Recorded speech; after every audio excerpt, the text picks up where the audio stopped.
1626 Médias. Apprendre Transmettre. et construire. Bonjour et bienvenue sur 1626 Médias. Aujourd'hui, nous retrouvons Agathe qui a pour projet de partir en Corée du Sud. Coucou Agathe. Bonjour, Comment vas-tu? ça va super bien et toi? Ça va aussi, tranquillou. Alors, pour la première petite question, quand pars-tu et comment? Je pars le 24 août 2022, le mois prochain, et j'y vais en train jusqu'à Paris déjà. C'est la première étape, et ensuite je prends l'avion jusqu'à Incheon, l'aéroport d'Incheon, qui est près de Séoul, la capitale, et j'en ai pour au moins 11 heures d'avion. Voilà, je prends en direct. Ah oui, quand même. T'es prête pour l'avion? Ouais, non, c'est bon, je l'ai déjà fait une fois, et là, bon, de toute façon, j'ai dormi la moitié du temps la dernière fois. J'ai pas vu grand chose, mais ouais, ça va le faire. Ah bah c'est Ouais. cool ça. Ouais. Pourquoi avoir choisi la Corée du Sud en destination? C'est une question super dure. J'ai toujours été attirée par l'Asie depuis aussi loin que je m'en souvienne. Quand j'étais petite, je voulais être chinoise. et après, je me suis rendu compte qu'il y avait d'autres pays en Asie que la Chine. Et j'ai découvert la Corée, je sais plus comment, par hasard. J'ai cherché d'autres informations et j'ai vu, waouh, c'est un super beau pays, je veux trop aller là-bas. Et plus j'en apprenais, plus c'était le rêve. Et je suis allée une fois là-bas et j'ai dit, ah ouais, je veux être là-bas. Tu y es longtemps en Corée? Je vais y rester 1 an, j'espère. Ouais. J'espère. Le but, c'est de trouver un travail pour pouvoir payer la suite les mois d'après. Ouais. Parce que sinon, je mets toutes mes économies dedans et je rentrerai qu'au bout de quelques mois. Donc là, c'est vraiment pour rester 1 an maximum. C'est l'objectif. Il faut trouver un travail aussi. Et tu voudrais rester plus d'1 an en Corée ou tu veux après retourner en France? J'aimerais. Mais avec le visa que j'ai choisi, le visa PVT, je peux rester que 1 an maximum. J'ai pas le droit de rester plus longtemps. Si je reste plus longtemps, ce serait parce que j'ai trouvé un visa travail, par exemple, et qu'on m'autorise à rester, mais j'ai très très peu de chance d'en avoir un. Voilà, vraiment, c'est une chance incroyable. On va croiser les doigts pour que Ouais, t'en aies un. Je vais bosser dur et je vais me faire un réseau et on va essayer, mais ça va pas être simple. Ouais, mais on croise les doigts, tu vas réussir. Merci. Comment tu prépares tes affaires? Est-ce qu'il y a des choses à prendre en priorité dans tes valises? Je sais pas trop. Là, j'ai fait une liste de tout ce que je dois mettre dans ma valise. Et j'ai un peu de tout. Ce qui m'embête le plus, c'est au niveau des vêtements. Parce que je pars sur une fin d'été qui va arriver vite sur l'automne où ça va être plus doux. Donc je me dis, qu'est-ce que je prends comme vêtements? Et donc un peu de l'intersaison au final. Mais c'est la seule chose qui m'embête. Et sur le reste, j'essaie d'avoir un peu de tout. Une bonne trousse à médicaments, par exemple, ou un appareil photo, ou des choses comme ça. Sinon, aussi, les papiers, très important. Ah bah ça c'est sûr que D'avoir là... tous les papiers, j'ai fait plein de photocopies pour en avoir partout, pour rien à perdre. C'est peut-être le plus important au final, les papiers. Voilà. Le reste ça s'achète. Oui, le reste, ça s'achète sur place parce que là-bas, ils ont des vraies saisons bien définies. Et il faut que j'achète sur place. En fait, je peux pas partir avec une grosse doudoune dans ma valise. Ça va pas être idéal, quoi.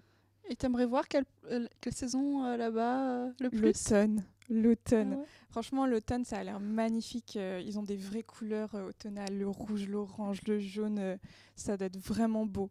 Après, le printemps aussi, là, c'est complètement l'inverse. C'est les cerisiers, les fleurs. Enfin, ça a l'air trop, trop beau. Bon, bah je crois que je vais partir avec toi. Ah bah, je t'en prie. Ah bah écoute, je vais glisser dans la valise. Y a-t-il un job qui t'intéresse là-bas? Non. Parce que je sais déjà pas quoi faire en France. Donc je sais pas ce que je vais faire en Corée. Je pense que pour le moment, je vais viser les petits jobs, les petits boulots, comme dog sitter ou pet sitter, peut-être du babysitting, mais ils sont pas trop ok en Corée pour le babysitting, c'est moins quelque chose. Après peut-être dans un café, dans un resto, de la traduction, ou être figurant dans des dramas. Je sais pas. Je sais pas, je m'ouvre un peu toutes les portes. Je sais que bon, j'ai un diplôme, mais il n'est pas incroyable, donc ça va pas beaucoup m'aider. Je sais pas. Je vais voir et je vais prendre ce qu'on me donne. Et Tu as quel diplôme j'ai un diplôme d'art du spectacle Oh. en cinéma, mais là-bas, ça va pas beaucoup m'aider parce qu'il y a des métiers qui sont interdits quand on fait le PVT. Ah ouais? Ouais. Donc, par exemple, c'est les métiers vraiment très poussés comme médecin, juge, avocat. C'est vraiment des métiers très spécifiques où il n'y a pas le droit. Et il y a certains métiers du divertissement qu'on n'a pas le droit non plus. Ah mince. Et moi, j'ai fait un diplôme dans le divertissement. Donc, peut-être que ça peut m'aider, par exemple, dans la figuration où on a le droit, ou dans le doublage, par exemple, animateur vocal ou ces choses-là, il y a le droit. Peut-être que je peux mettre mon diplôme en avant. Mais sinon, c'est plus compliqué. Je vais pas devenir actrice non plus, je vais pas rêver. Mais bon, je sais pas, j'ai pas l'impression d'avoir trop d'espoir non plus Ouais. niveau métier. Bah écoute, si tu nous fais un drama, envoie-le nous. Ouais, je serai derrière. Je serai là. Un petit mot pour la mission locale. C'est ça. Comment vas-tu être logé là-bas? Est-ce que tu vas avoir une chambre chez l'habitant, résidence jeune ou ton propre appartement? Alors, pour l'instant, j'ai pris un Airbnb. C'est sur long séjour, donc c'était moins cher. Il y avait des réductions sur long séjour. Donc, j'en ai pris un de septembre à avril. Oui, c'est ça, jusqu'à fin avril. Donc, je vais avoir un loyer et je pense que les charges sont à ma charge. Et après, j'aimerais partir plutôt sur des guest house. Ce sont des auberges de jeunesse. Ouais. On peut y rester maximum 1 mois, mais en même temps, je me dis ça permet de bouger, de rencontrer du monde, de rencontrer des étrangers, de se former un petit réseau. Je sais qu'entre les gens qui partent en PVT, il y a un bon réseau pour avoir du travail ou pour avoir des petites astuces, des choses comme ça.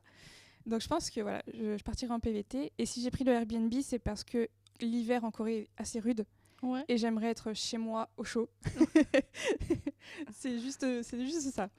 Avec un petit chocolat sous un plaid. Ouais, voilà, sous un plaid avec le sol chauffant. Je veux être là comme ça, je veux plus bouger. Oh, ça doit être trop bien le sol chauffant. Ah ouais, j'ai hâte, ça doit être trop bien. Donc, peux-tu nous parler un petit peu de ton visa Ouais, alors c'est le visa PVT, c'est Programme Vacances-Travail. On peut le faire que jusqu'à 30 ans. Alors, je ne sais plus quel est l'âge minimum, peut-être 20 ans. Mais je dis peut-être des bêtises. Mais c'est jusqu'à 30 ans. Ouais. Et on peut le faire dans plusieurs pays. Alors, il y a la Corée du Sud, je crois qu'il y a le Japon, l'Australie, le Canada. Ça, c'est des destinations très demandées. Il doit y avoir la Nouvelle-Zélande. Enfin, il faut regarder sur le site du gouvernement ou sur les sites des ambassades. L'ambassade de France peut-être. Ouais. Il y a plusieurs destinations, on ne peut pas aller partout, mais plusieurs destinations et avec des conditions bien précises pour chaque pays. Et voilà, je sais pas. Enfin, après, il faut remplir les papiers, tout ça, les démarches, et puis envoyer la demande et prier. Et prier. Donc voilà. Bon, ça va arriver, t'inquiète pas. Ouais. On attend des photos, hein. Ah ouais, j'enverrai une petite carte postale, les photos. Oh, c'est gentil. La dernière petite question. Alors, as-tu des appréhensions avant ton départ ou au contraire, de quoi as-tu le plus hâte? J'ai peur, j'angoisse parce que je me dis que je vais partir sur 1 an. Je sais pas ce qui va m'arriver, je sais pas ce que je vais faire comme travail, je sais pas où je vais être, je connais qu'une seule personne là-bas. C'est les angoisses naturelles quand on part comme ça. Mais ça aurait pu être en Corée du Sud, ça aurait pu être dans le sud de la Manche. C'est les petites angoisses naturelles où on se dit s'il m'arrive un pépin, qu'est-ce que je fais? C'est normal. Et en même temps, j'ai envie de mettre ça de côté et juste de me dire je vais vivre une expérience incroyable. J'ai hâte de pouvoir faire des choses que je ne fais pas ici, de voir des gens que j'aurais jamais pensé rencontrer, vivre plein de choses. J'ai trop hâte. Voilà. Juste, j'ai hâte de tout faire, en fait, de tout manger, de tout voir, de rencontrer tout le monde. Enfin, voilà, ça va être trop bien. Ah bah ça c'est sûr. Écoute, c'est la fin de l'interview. Je te remercie de nous avoir accordé du temps. Merci aussi. Je te dis bon voyage. Merci. En ayant hâte d'avoir de tes nouvelles. Oui, merci. Et on vous dit à bientôt sur 1626 Média.